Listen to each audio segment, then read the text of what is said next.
I'm Michelle Jones, and I'm here today with Steve Rame, and we are honored, we're humbled to have just a momentous experience on episode 59 with Dr. Richard Bandler.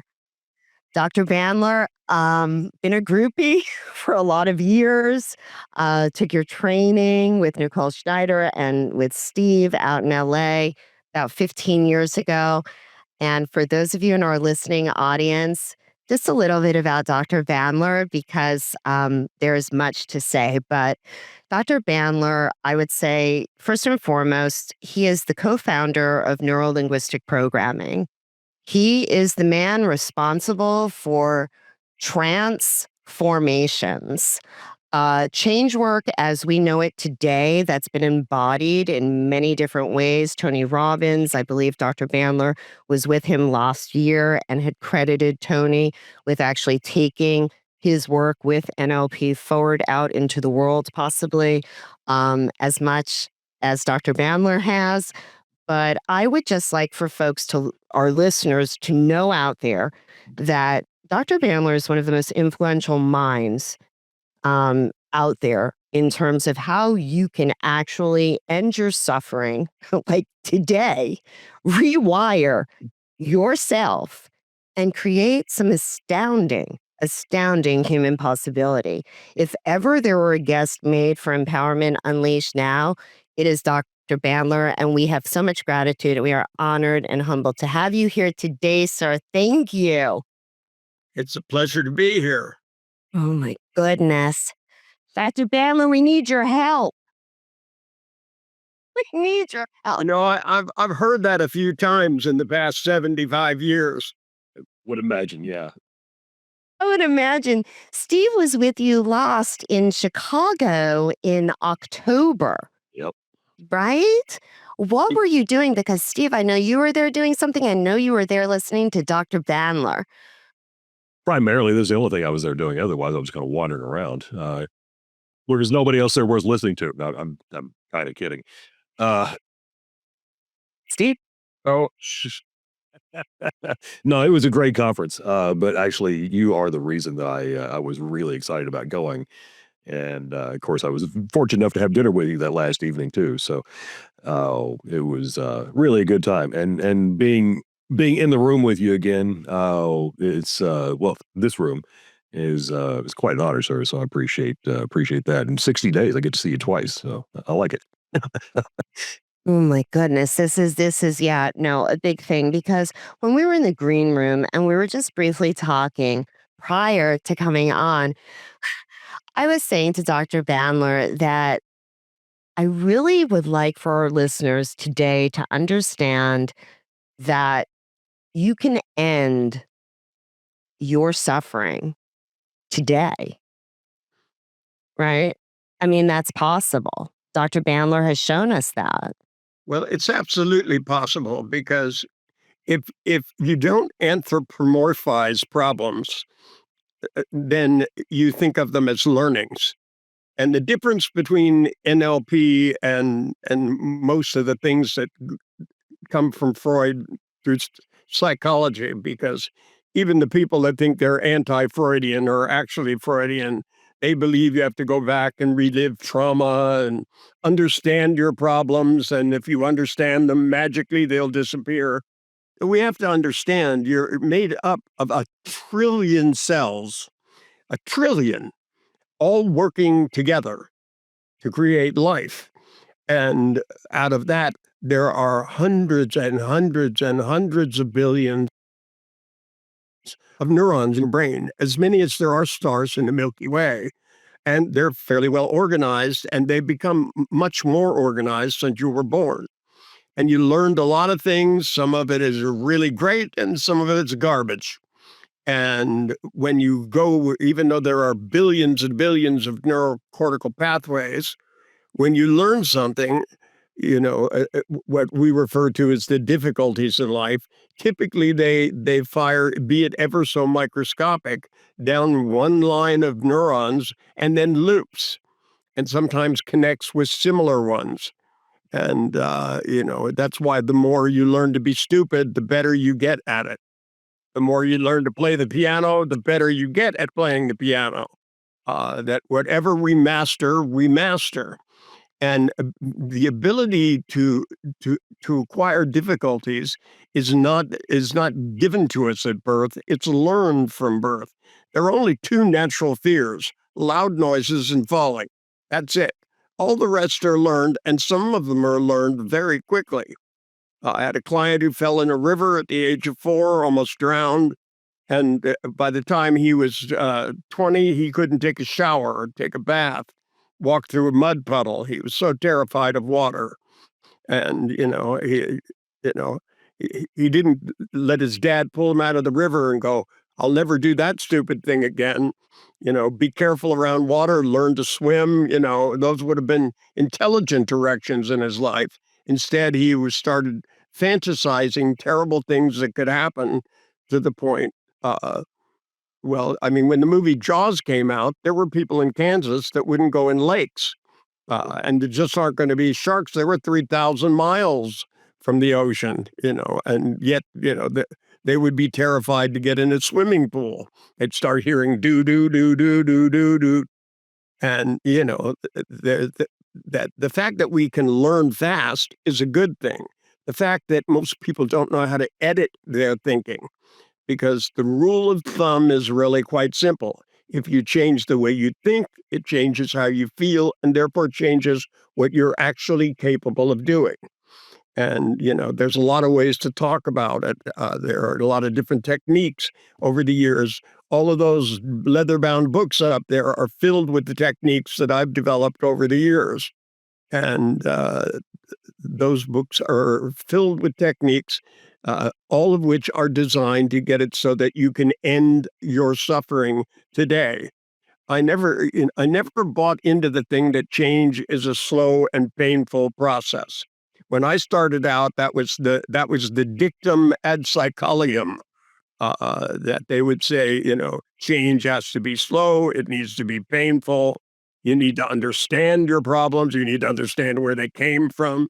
People would go on years and years and years of therapy, on an archaeological dig into their personal history, looking for what went wrong so that they could relive it, like once wasn't enough. And most of the time when they came to me, even if they'd been through therapy, I would hypnotize them and find out they were wrong about what it was. They'd spent 15 years in psychoanalysis, and they were worse off than when they started. And that's because they dwelt upon what's wrong and not dwelt upon what works. And my work is where it was, as a mathematician, and a logician, all we care about is what works. We don't really care about why. We trust the biology of the brain, the biology of the body, the biology of neurology, all of these things. It's a miracle how it works. At the quantum level, we may never understand it, but that we don't need to. We need to influence it. And, it's not real rocket science. I started out with phobias because it was easily demonstratable. Found people that got over phobias and interviewed them and found out what they did, and then started teaching people to do relatively the same thing. And I've come up with 25 different ways of doing it. There are a lot of NLP people talk about pattern interrupts and all these jargony things. And to me, that's not what NLP is about. It's about the study of neurology. The first model we looked at was a linguistic model made by Noam Chomsky, where he modeled how language actually works, not how it works grammar-wise, but the language we understand and speak as it mirrors our neurology. And there's a universality across languages and an individuality between languages. And we modeled, when I worked with John Grinder, we modeled that and then started looking at the things that had to do with how we learn other things. We built a calculus, literally, for how people learn. And we could represent how they learned stupid things or smart things. It didn't matter which it was. And, when you have a representation of something, then you begin to know what to do with it. And most of the time when people have problems, their thinking is thoughts, sometimes in consciousness, sometimes just outside of consciousness. It can come very fast. Most phobias, people don't realize until they stop and think about it. But the odd thing is with phobias, people can be terrified when the object isn't there. We do a seminar in Florida once a year, and at the beginning of the week, I tell everybody I'm going to bring in snakes, spiders, bugs, rats, all of these things, and people start freaking out. And I even say I'm going to bring them in at the end of the week. I didn't say they were here now. And I've had people jump up and run out of the room. And when I talk to them and I go, excuse me, how are you afraid now? Because what it tells you is that they're afraid of the idea of spiders. They're not afraid of spiders. And when I get them to look at the pictures they're making, typically they're of spiders the size of a lobster jumping on their face, then they can learn to be able to freeze those pictures, shrink them down, blink them black and white, and begin to replace them with more realistic representations. And, there are people that dwell upon bad things that happened in their past and keep reliving it and thinking about it and thinking about it. And if you try to understand it psychologically, it only gets worse. But if you take it and you put a border around it, automatically, the minute you put a border around a bad picture, you're switching from one hemisphere to another. It just literally changes neurologically. So instead of going down the neurological loop and around a circle that makes you feel bad, you stop and you switch hemispheres and you make it so that it has somewhere else to go. And if you put that border around it, shrink it down suddenly and start blinking it black and white, we found that most of the people that are dwelling upon bad memories, I've used this with post-traumatic stress, everything under the sun, techniques. I've had soldiers come in that, spent 5 years being crippled by their thoughts and walked out of the door having trouble remembering them, literally. It's not that you want to forget bad things that happened in the past because you don't want to repeat your mistakes, but you don't want to feel bad or worse than bad. And you certainly don't want it to take away from the present. The trouble, with soldiers is they go into situations where they're filled with the kind of adrenaline on night and day that they normally wouldn't be, in a proximity where their life depends on it. And then they come home and nothing seems real because they don't teach soldiers how to shrink those pictures down and turn up the things that matter, their family, their house, their wife, their friends, their family, their parents. Trees, flowers, butterflies. Those are the things you want bright and shiny in your mind, and you want to be able to plan the future. Years ago, there was a woman that brought her daughter to me, and her daughter was hit by a Mack truck. I mean, literally smacked and crippled, knocked unconscious, and she was in some kind of comatose state. And she did something where they take their arms and legs, and what she did was move her through her normal physical routine that she would normally do. She had friends call her on the phone and talk to her, everything until something just catalyzed in her brain started working again. And when they brought her to me, I said, she was a beautiful looking young girl, also with $20 million in the bank from having been hit by a truck. And she couldn't think about the future. And when I asked her, I said, "What happens when you think about the future?" She said, "I just see these headlights coming." And I thought, that's the wrong picture. That's an old picture. We need new pictures. You need to be able to plan. See, you can either remember or plan. And if you can't tell the difference between them, you're going to get into trouble. That's all there is to it. So, in a nutshell, that's kind of how I approach things. It's such a brilliant, and at the time, and still is today, 50 years later, Dr. Bandler, quite revolutionary, what you're saying, which shows how programming, right, has affected that somehow we have to discover what went wrong. And you just told us the exact opposite. Steve has worked a lot with trauma. In fact, not to TMI it, Dr. Bandler, but that was how I met Steve. Was I went Yeah. When was that? we 16, 17 years ago? it was yeah in '09. It was December 3rd, '09 when I called you. Steve and I had referred to each other, Dr. Bandler, but we had never like like we had only met once before. That was it. So we didn't know each other. And I found a friend of mine dead, and it was not a natural death. And I was in total shock, right? And I knew enough, like, as a coach to know I need help and I need help now. So I called the hypnotist, right? Not the psychiatrist, not the doctor. Good choice. It was, Get done. Move on. it was the best choice in the world because my life went forward. Mm. And so many people, unfortunately, have suffered similar trauma that they saw the headlights again, Dr. Bandler, right? Like, just, and I'll never forget what Steve asked me. And he said, "What can I do for you today, right now?" And I said to him, "I have to walk out of this room on my own.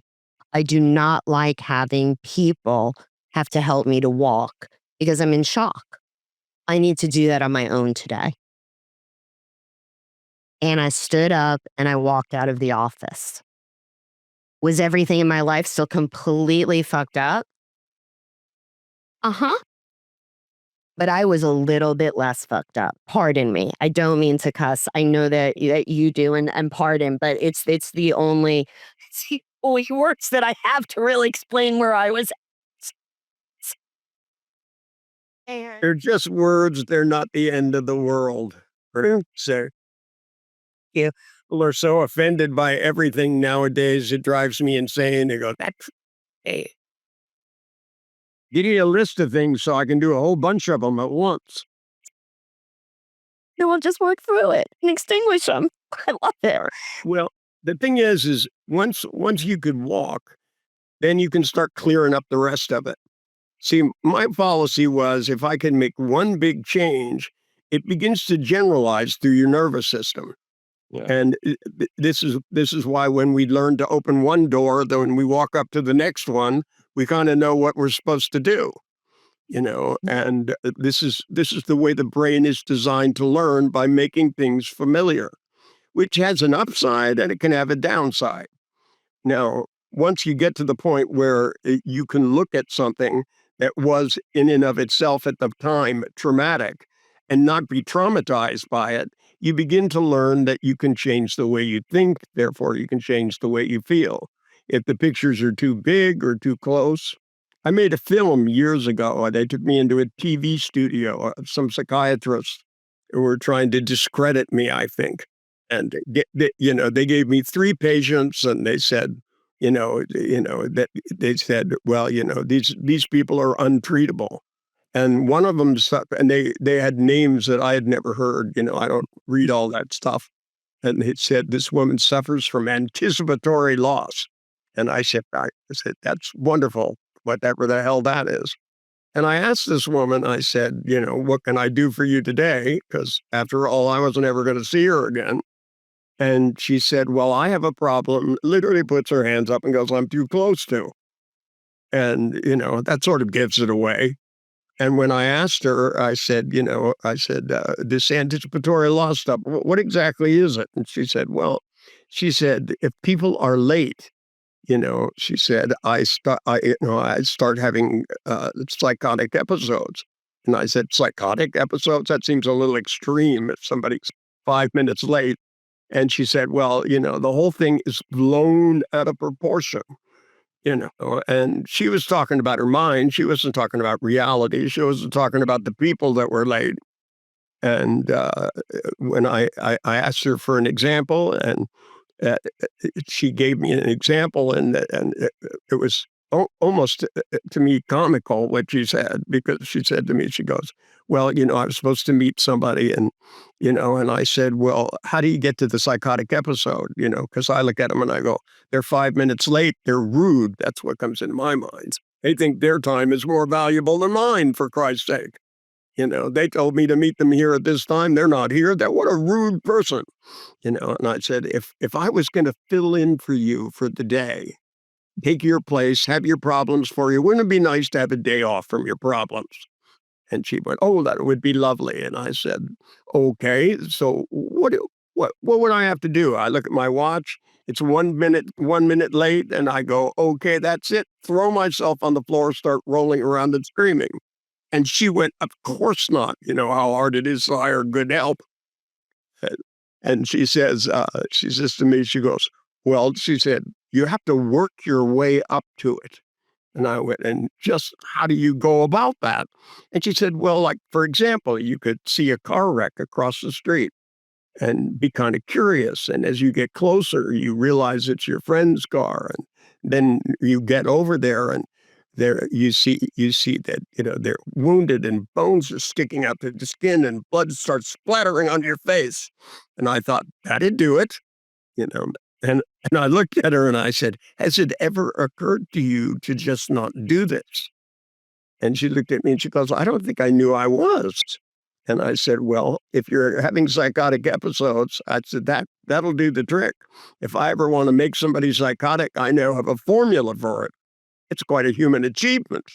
We could patent this and sell it. You could scare the friends, turn Halloween into an entirely new event. One that lasts a lifetime, the haunted house that you never get over. But when I told her, I said, just take the picture, I said, and turn it white, like a brightness knob on a TV. And I said, do it 5 times, put the picture up, white, put it up, turn it white, turn it white. And I said, and then meet me upstairs in 5 minutes. And didn't go.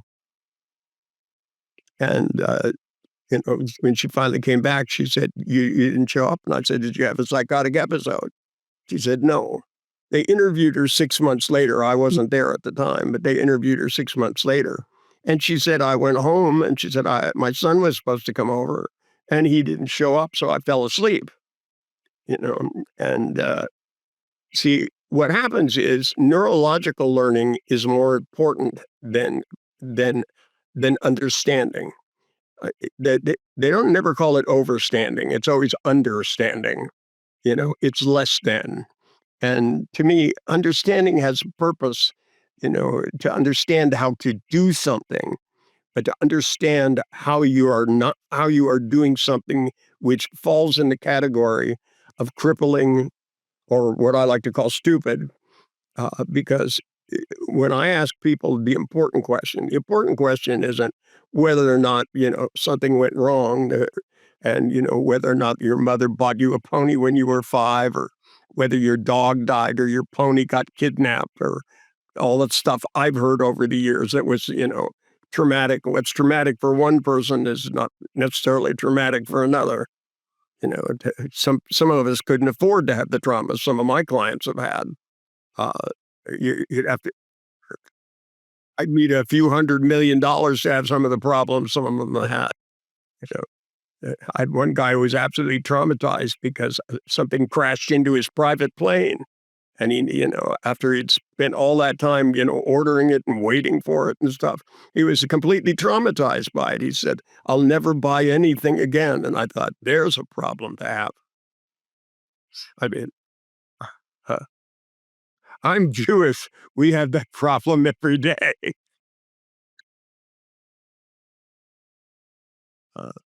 Understand my family is too. Sorry. Didn't expect to laugh so hard. Steve, you were going to say something. I'm sorry, I was laughing so hard. Oh, no, you're good. My work has really been informed by all the stuff that you've done over the years. In fact, I think I told you that in Chicago. There was one thing you said on a video that just fucked my head up for a little while, and that's been my biggest approach to helping people change is to disrupt their patterns linguistically for the most part. Uh, and I've been studying this stuff for since '99, I guess. Kind of, where you are right now and kind of where things are in the world. If you were to start all this over and you could redesign NLP from the very beginning, where do you think you would start with it? Is it the neurological side of it? Is it the linguistic side of it? Is it Well, you have to understand when I started, all the neurology stuff wasn't available the way it is now. okay?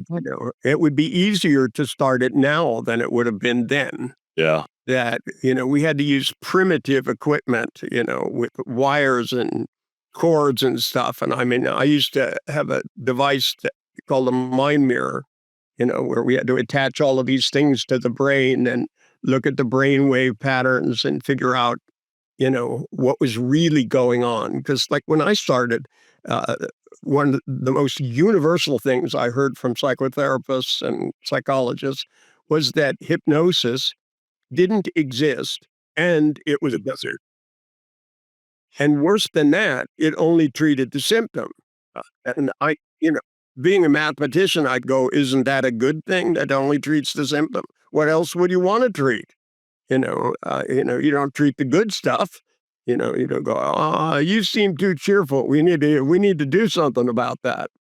That it was such a ludicrous talk that I decided that we needed to find out what was really going on.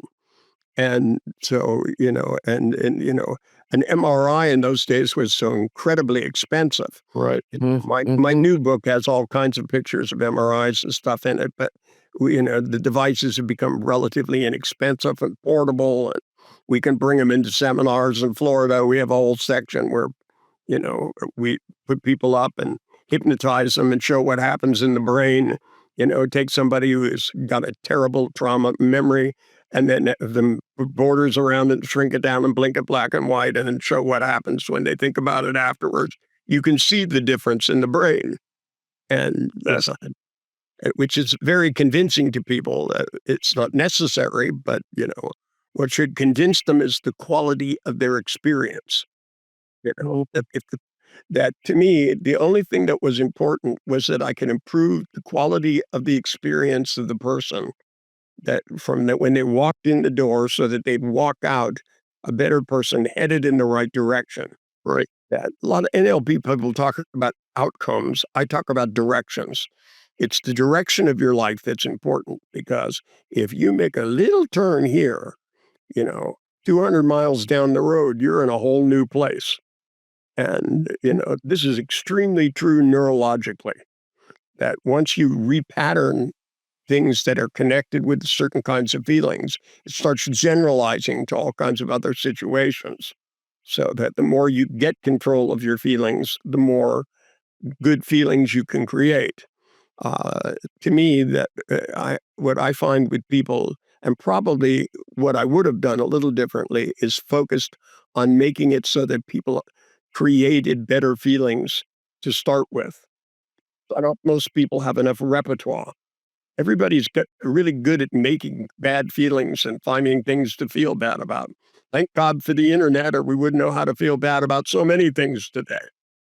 So, uh, I was telling you before we started about this client I had recently, and he somebody he loved passed away, and he started Googling everything and going through their phone and all of their stuff, and then hallucinating floridly about what all of this meant, and consulting AI to find out all the worst possibilities, so that instead of enjoying the magic moments he'd spent with this person and making that the foundation of their memory, he was hallucinating floridly. And with the help of AI, you can really go crazy. Uh, you know, Quickly. Yeah, rapidly, even faster than before. And I mean, that's one of the interesting things, Dr. Bandler, is that you've always said that the problem is not the problem. Right.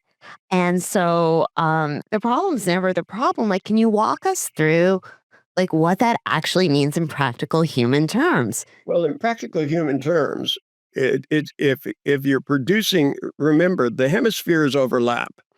Your auditory hemisphere overlaps with your feeling hemisphere, your kinesthetic cortex, and it overlaps with the auditory cortex about 30 to 40%, such that the difference between what you're seeing and what you're feeling is not profoundly different. It just seems that way to us. Remember, at the quantum level, it's all just vibrations. The chemical level, it's another level, and it keeps going up cell by cell, organism by organism, brain, body. And when I started out, they used to invite me to conferences. When The Structure of Magic came out, everybody thought I was 50 years old and an intellectual, and I was actually 23 and a biker. Uh, it just happened to be I was good at math and I was good at what I did. But I would get invited to these conferences, and they would ask us all ridiculous questions, like, where do you stand on the mind-body split? And, I would go, you can't do one without the other. I don't see the split. In fact, neurologically, the overlap is extensive. So that if you're thinking certain thoughts, if you're talking to yourself in a certain direction with a certain tone of voice, if you're remembering a certain image, a certain size, and a certain location, all of this stuff precisely makes a profound difference. And when you change the way you think, it changes the way you feel, not just for the moment, it can change it forever. And that's the important part. In mathematics, there's a thing called catastrophe theory. And that's where you bend sheet metal and it bends back to what it was. But if you put a little thing in there like that, it stays that way forever. And, this is important, to be able to build bridges that last and shape metal and all of these things. That's what the mathematics is used for. I use the same mathematics to change ideas, to make it so that when we change an idea, the speed with which you did, turns out it's much easier to change quickly than it is to change slowly. Our brain is designed that way. If I put stick figures on a deck of cards and go flip through it, your brain will know exactly what. And, they used to on Virgin Airline give you a little white pad and had an airplane that would fly around in a circle on it when you flip through. But if I handed you one of those once a week for a year, you'd have no idea what the hell it was. So why do you keep giving me the same piece of paper? It's not the way the brain learns. The brain learns by patterning at a certain speed, and it hits a certain threshold, and it affects our entire neurology. And when it affects our neurology, that's not just the brain part, that's also the body. And, I've had, oddly enough, through my career, I worked with people on, quote, psychological things and didn't even know they had physical problems. And they would come back in a couple of months and tell me miraculous things had happened because they stopped feeling bad all the time and started feeling good. In 1955, which I think is pretty progressive for the field of psychology, they admitted that there was a relationship between stress and health, medical science. That was like enlightening. When I started out, it wasn't even an accepted thought. Psychiatrists would bring me somebody in and they'd go, he's all stressed out and he has ulcers. And I would literally ask them, I go, do you think those things are related? And they'd go, well, the stress only makes the ulcer worse. And I go, well, maybe it's where it came from. And they go, no. They go, no, this is a real physical problem. You know, now they have some pills you can take and your ulcer gets better. But if you don't stop thinking bad thoughts, you'll get it back again. You can always overcome your medication. You learn that working with people on antidepressives and antipsychotics, that you can build up enough tolerance and enough stupidity, you can overcome any narcotic that's supposed to help you.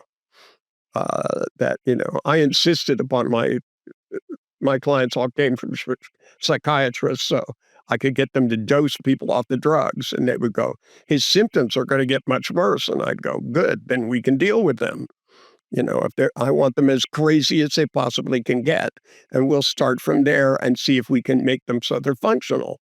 It didn't make sense to me to be able to take a patient and then drug the crap out of them and then, work with them when they're on drugs. I grew up in Haight-Ashbury in the 60s, and drugs don't make anybody smarter. They may make them more cheerful for a while, but they do not make them smart. Yeah, there are a lot of people on drugs now too, in various aspects, whether they're prescribed or they seek them out, because they're always running away from their own problems now too. Well, they're not running away from. They're creating more. Indeed. Same machine that got them the problems in the first place is the one that went, oh, drugs, that's the right hand. If I dose myself on LSD, and if I keep doing it every day, I won't notice I have problems. Well, if you had noticed in the first place and realized the problem is not the problem is how you're thinking about it. Change the way you think.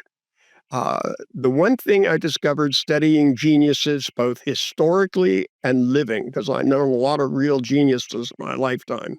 When I started modeling geniuses, people started coming out of the woodwork and going, what's the matter with me? That's how I met Moshe Feldenkrais. He went, you modeled Virginia and Hilton and Eric. What's wrong with me? I'll tell you all my secrets. You can model me. Fabulous. That the one thing I noticed about all of them is they had the ability to go into the future and to imagine that wherever the problem was, it could be solved.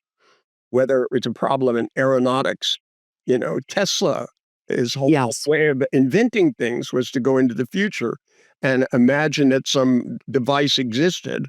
And then he had a set of tools in his mind, and he would carefully take it apart and measure everything. And he would run the one in his mind for a month and run a real one for a month and make sure the wear was the same. Take them both apart and measure all the pieces. Had a very precise mind. And most geniuses have the ability to reverse engineer possibility. And when I work with entrepreneurs, when I work with athletes, a lot of athletes come to me because they're in a slump, and all they want is for me to make the slump go away.